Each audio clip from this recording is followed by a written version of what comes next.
ठाकुर जी के इतने ही ब्याह नहीं हुए, अभी तो ये शुरुआत है। आगे चल करके ठाकुर जी के कई विवाह हुए।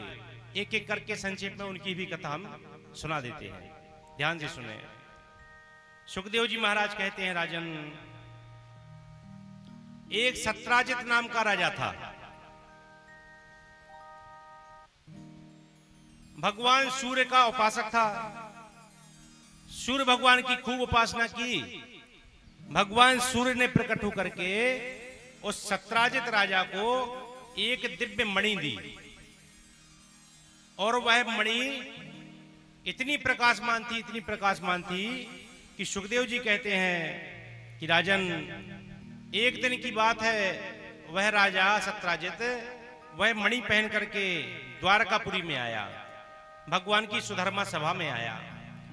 और जैसे ही सभा में प्रवेश किया तो ऐसे लगा मानो दूसरा सूर्य आ गया हो, द्वितीय एवं भास कर रहा, दूसरा सूर्य प्रवेश कर रहा हो, इतनी चमक उस मणि में थी। उस मणि की एक और विशेषता थी, वह 8 भार सोना रोज उगलती थी। मणि 8 भार सोना, 8 भार मतलब कितना होता है, कुंटलों में होता है। कुंटलों सोना रोज उस मणि से निकलता था। आज के लोग तो सोच रहे होंगे कि हमें मिल जाए तो माला माल हो जाए। क्या आनंद होंगे सत्राजित के, बैठे बैठे घर में कुछ नहीं करना, कुंटलों सोना रोज प्राप्त हो रहा है, खूब ऐसो आराम करो, खूब मौज उड़ाओ। एक दिन सत्राजित वही मणि पहन करके भगवान के सुधर्मा सभा में आया, और द्वारकाधीश ने विनोद में कहा सत्राजित से कि अरे राजन सत्राजित, ये मणि तुमने पहन रखी है, ये बहुत खतरनाक है, कोई भी इस मणि को लूट सकता है, इसलिए तुम अगर कहो तो ये मणि तुम हमें दे दो।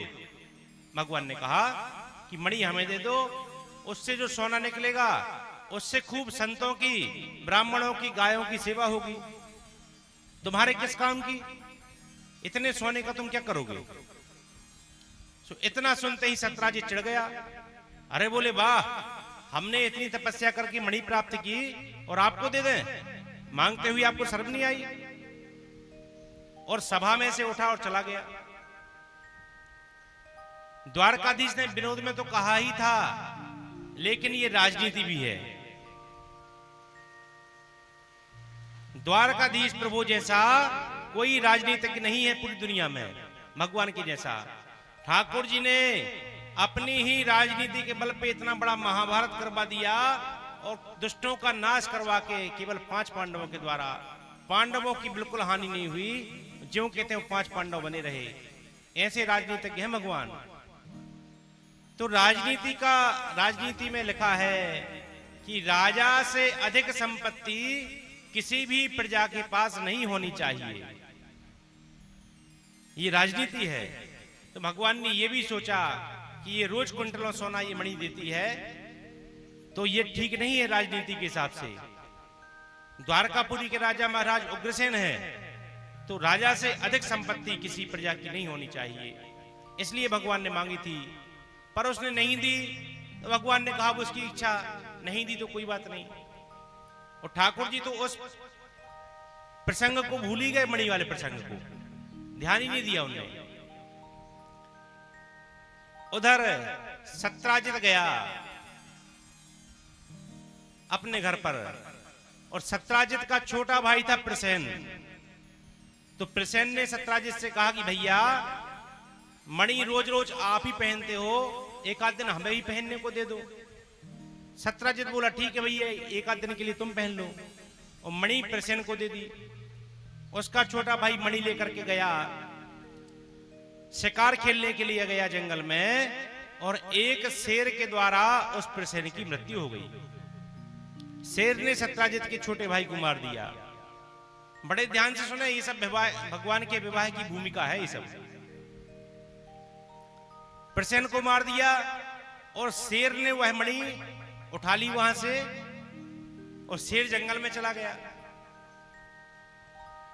इतने में जामवंत जी महाराज आए। ये वही जामवंत जी हैं राम अवतार वाले।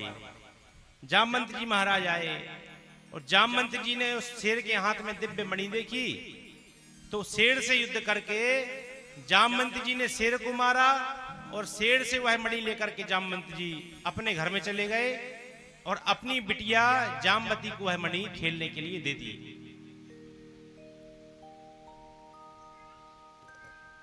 लेकिन द्वारकापुरी में क्या हुआ, प्रसेन मणि पहन के गया था, प्रसेन वापस नहीं आया।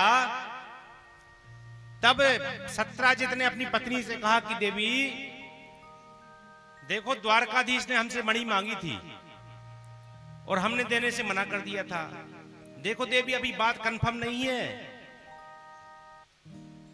ये बात पक्का नहीं है, हमारे मन के विचार हैं ये, इसलिए खबरदार ये बात बाहर किसी से नहीं कहना। सत्राजित ने सावधान किया, लेकिन बोला कि हो ना हो, हमें लगता है कि द्वारकाधीश ने ही मणि ले ली है और हमारे छोटे भाई को मार दिया और मणि छीन ली, लेकिन अभी ये बात कंफर्म नहीं है, इसलिए किसी से कहना मत। लेकिन माताओं के पेट में कहां बात टिकने वाली है। युधिष्ठिर जी महाराज का श्राप है माताओं को। और उसकी पत्नी ने धीरे से जाकर के अपनी एक सहेली के कान में कहा कि देवी तुमने सुना है, आओ द्वारकाधीश ने हमारे देवर को मार दिया और जो मणि थी वो ले लिया, लेकिन बहन किसी से कहना मत, हमारे स्वामी ने केवल मुझे बताया है, अभी किसी से मत कहना। और उसकी प्रिय सहेली ने अपनी प्रिय सहेली को बताया।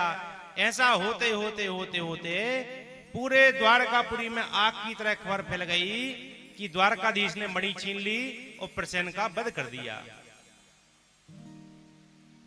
प्रसेन का वध कर दिया। होते होते खबर भगवान के कान में पड़ी। जैसे ही ठाकुर जी के कान में यह खबर पड़ी, ठाकुर जी अपनी सुधर्मा सभा में बैठे थे, तुरंत ही भगवान खड़े हो गए और उसी सभा में खड़े खड़े भगवान ने जल लेकर के संकल्प किया। सारे सभासदों को सुनाकर कहा कि सुनो सभासदों, मंत्रियों, यह झूठा कलंक मेरे ऊपर लगाया जा रहा, जब तक मैं इस कलंक का पता नहीं लगा लूंगा कि यह किसके द्वारा किया गया है और सच्चाई का पता नहीं लगा लूंगा, तब तक अपनी सुधर्मा सभा में प्रवेश नहीं करूंगा। इतना कह करके भगवान बाहर निकल गए सभा से।